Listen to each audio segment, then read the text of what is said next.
एके दिवशी गौतम बुद्ध एकाच झाडाखाली बसून आपल्या शिष्यांना शिकवत होते. एक माणूस रागाने आणि निराशेने भरलेला त्यांच्याकडे आला. तो बुद्धांवर ओरडू लागला, त्यांचा अपमान करू लागला आणि त्यांची टीका करू लागला. बुद्ध शांत शांत आणि त्या माणसाच्या कठोर शब्दांनी अस्वस्थ झाले. बुद्धाकडून कोणतीही प्रतिक्रिया न मिळाल्याने तो माणूस आणखी रागावला. तो अधिक जोरात ओरडला, प्रतिसाद देण्याचा प्रयत्न करत होता.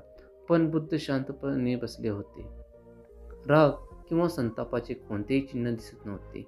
शेवटी त्या माणसाने विचारले, तुम्ही माझ्या अपमानाचा प्रतिक्रिया का देत नाही? तुम्हाला राग येत नाही का?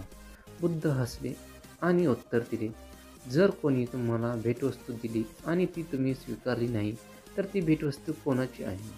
तो माणूस गोंधळला आणि उत्तर दिले, ज्याने देण्याचा प्रयत्न केला त्याच्याकडेच राहते.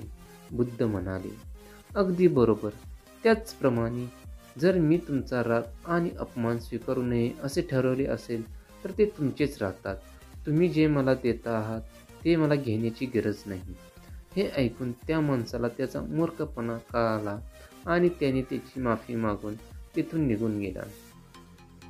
या कथेचा अर्थ आपल्याला असा सांगतो की राग किंवा नकारात्मकतेचा सामना करताना शांत आणि संयमी राहा. तुमच्याकडे तुमची प्रतिक्रिया निवडण्याची आणि इतरांच्या नकारात्मकतेची तुमच्यावर परिणाम होऊ न देण्याची शक्ती आहे. धन्यवाद. स्टोरी आवडली असेल लाईक, शेअर आणि सबस्क्राईब जरूर करा.